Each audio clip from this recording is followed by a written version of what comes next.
Olá pessoal, tudo bem? Seja bem-vindo a mais um episódio de Começar Direito.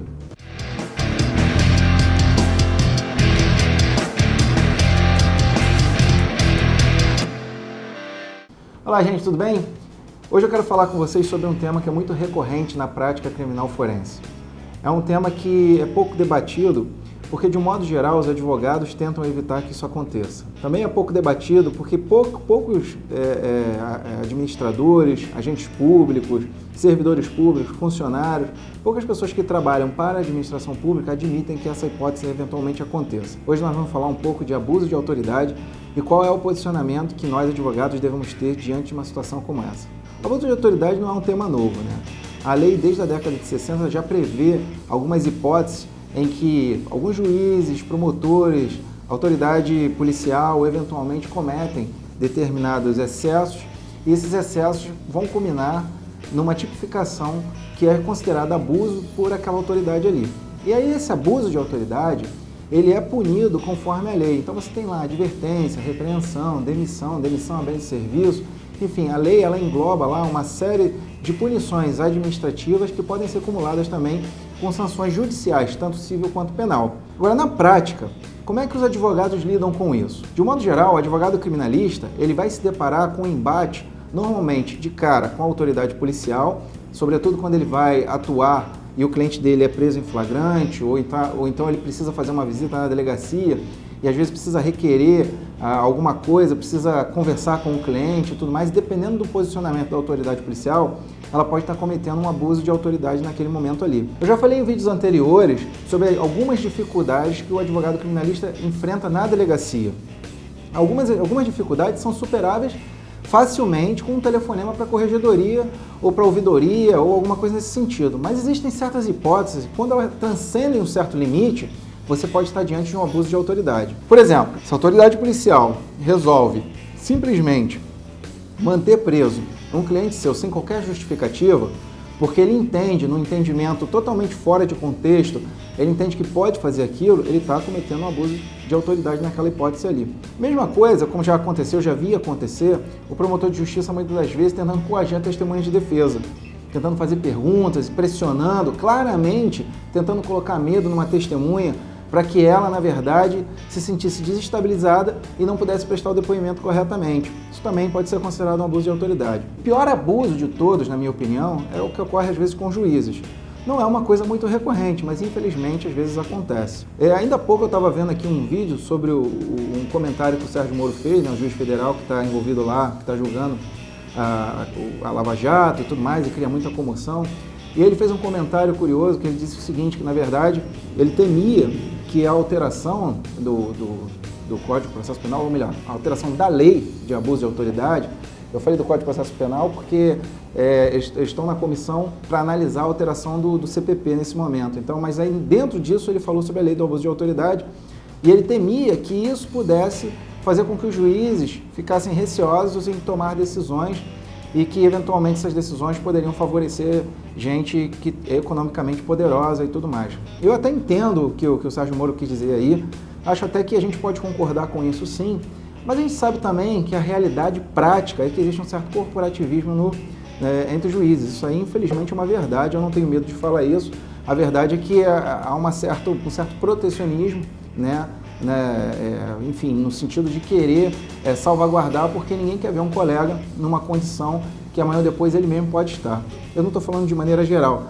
É claro que existem camadas desse tipo de comportamento, desse tipo de ação, seja com juízes, seja com promotores, seja com advogados ou com delegados de polícia. Mas é o fato que isso acontece. Bom, o que eu sugiro para quem está trabalhando aí na prática, no dia a dia, é evitar o máximo possível de se inserir dentro de um contexto de abuso de autoridade.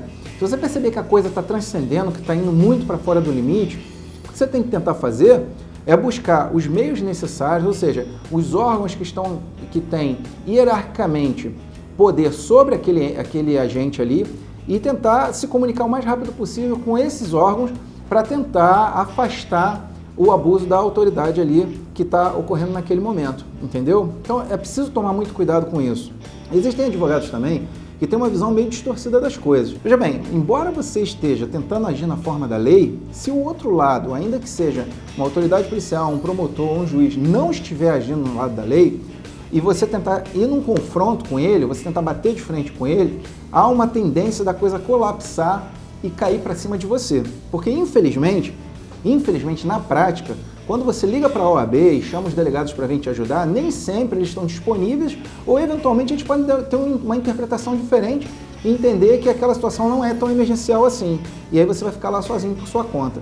Então toma muito cuidado com isso. O melhor indicador para você evitar sofrer um abuso de autoridade na sua função, no seu ofício, é você perceber como é que está a atmosfera. Se a coisa estiver muito tensa, se a coisa estiver muito inflamada, se tiver muita discussão, se tiver muito sentimento naquele momento ali que você está atuando, então o ideal é você dar uma recuada, respirar um pouco, pensar estrategicamente em como lidar com aquela situação ali, do que sair batendo de frente, dizendo que você está representando a lei, que aquela autoridade não pode fazer isso, não pode fazer aquilo. Porque, infelizmente, nós estamos num país de terceiro mundo, né? E alguns agentes públicos não lidam com a sua função como deveriam. Eles lidam com a função como se o mundo fosse delas, como se aquele cargo ali fosse uma questão pessoal.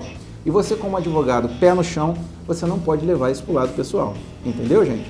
Bom, é isso aí, pessoal. Isso foi só um bate-papo. Quem quiser entender mais a lei, dá uma olhadinha lá. Essa lei tá para sofrer alguma alteração aí, o projeto está no Senado lá. Se você quiser, de repente, depois dá uma olhadinha lá na lei. A lei é 4898 de 65. Ela é antiga, ela tem lá uma redação ainda antiga, principalmente por causa dessa época. Mas é bom você dar uma lida para você ver quais são os tipos de advertência, quais são os tipos de punição, tanto administrativa e judicial, que uma autoridade, mediante a prática de abuso, pode sofrer. E é interessante, só para terminar, que a lei prevê não só a sanção administrativa, mas também a sanção judicial, tanto civil quanto penal. Tá bom, pessoal? É isso aí, um forte abraço e até a próxima. Tchau, tchau.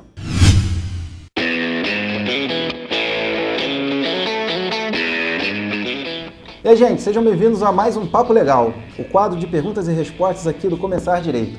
Hoje eu queria muito agradecer ao nosso amigo Rodrigo de Amorim, que foi a pessoa que sugeriu o tema do vídeo de hoje. Hoje nós falamos de abuso de autoridade.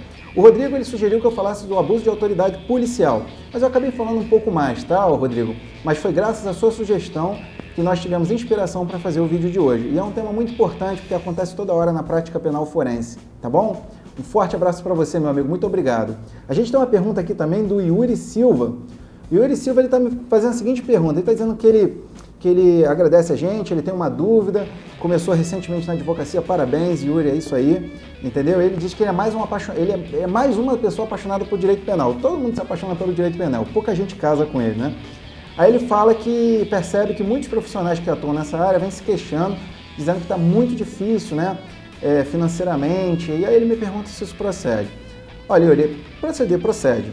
Mas veja bem, depois dá uma olhada nos vídeos anteriores, onde eu falo um pouco sobre essa questão do mercado de trabalho, como angariar clientes, como cobrar honorários e tudo mais. Isso vai depender muito, vai depender em que momento da carreira você está. Se você está no começo da carreira, há uma tendência dessa dificuldade financeira ser maior. Você ainda não tem experiência, não tem carteira de cliente, então você enfrenta dificuldades às vezes até por falta de conhecimento prático.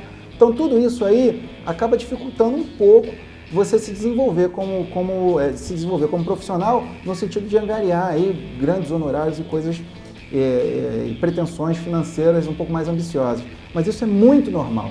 À medida que você vai ficando mais experiente, a tendência é que você vai ficando mais safo e você vai aumentando a sua carteira de clientes e, portanto, as coisas vão melhorando. No seu momento, você diz aqui que você começou a sua carreira agora, é uma tendência de você enfrentar as primeiras dificuldades, tá? Mas não se assusta não, isso acontece com todo mundo. E o Yuri também, ele também está perguntando aqui se é possível, olha, ele pergunta o seguinte, ó, dá para atuar em outra área, como exemplo na área trabalhista, e exercer as duas com excelência? Bom, o que eu tenho a dizer sobre isso é o seguinte, olha, não é recomendável você trabalhar em mais de uma especialidade. Você pode trabalhar? Você pode, né? Eu, por exemplo, eu comecei a minha carreira trabalhando em duas frentes, né? Eu sempre trabalhei com direito penal e trabalhava também com responsabilidade civil. Né? E por quê? Porque, de certa forma, elas estão um pouco correlacionadas. De um lado, você tem ali, às vezes você tem um crime que está vinculado a uma questão indenizatória, então você consegue trabalhar bem essas duas frentes aí. Mas isso não é recomendável. O recomendável é que você trabalhe numa especialidade só. Assim você melhora a sua expertise, você tem uma visão mais ampla sobre aquele assunto que você está tratando, você vai aprendendo a ter os macetes, né? O pulo do gato aqui, o caminho das pedras ali, e você só lida com isso, né? Então, portanto, não é recomendável que você trabalhe em duas frentes. Como você está começando, meu amigo, você tem que, enfim, você tem que dar nó em pingo d'água. Então, à medida em que você for ganhando mais experiência, vai tentando vocacionar cada vez mais, direcionar cada vez mais para uma especialidade que você vai bem. Tá bom, Yuri? Bom, gente, muito obrigado aqui. Eu queria agradecer a vocês pelas perguntas, pelos comentários. Mais uma vez, queria agradecer ao Ricardo lá, que mandou a sugestão para o nosso vídeo de hoje. Fiquem com a gente, continuem com a gente mandando perguntas e comentários, tá, gente? Forte abraço, até o próximo Papo Legal. Tchau, tchau. Bom, gente, esse foi mais um episódio de Começar Direito. Queria muito agradecer ao pessoal que já se inscreveu no nosso canal. Queria convidar a todos que ainda não se inscreveram que o façam. Não esqueçam de apertar lá o sininho para notificações, para que você possa receber, para que você possa saber que nós estamos fazendo novos vídeos. Não esqueça também de dar um like lá na nossa página do Facebook. Tá bom, gente? Muito obrigado por tudo. Queria agradecer muito o pessoal que está mandando mensagem, pergunta, fazendo comentário, dando sugestões. Tá bom, gente? Um forte abraço, fiquem com Deus e lembre-se que pensar é bom para todos. Tchau, tchau. E aí, gente, seja bem-vindo ao nosso quadro Papo Legal. É um quadro muito legal. Eu tenho essa mania de ficar falando essa merda sempre, né? Vamos lá. Aquele vídeo sensacionalista, Alexandre Garcês, a farsa. Tá pensando que o rapaz é todo bonzinho, honesto? Olha aí. Bom, gente, esse é mais um quadro... Que pariu, vamos lá. Então, prestem bem atenção nas coisas que eu disse aqui. Horrível isso aqui. Tá indo tão bem. E se presta atenção no que eu disse aqui, ficou uma merda. Pode fazer só. Tá. Agora onde eu parei? Dá uma pausa aí. E a gente se vê. Tchau, tchau. Ah, não esqueçam, pensar é bom pra todos. Um abraço, tchau, até lá. Ficou uma merda isso aí, né? Deixa isso aí, deixa assim mesmo. Ficou muito ruim?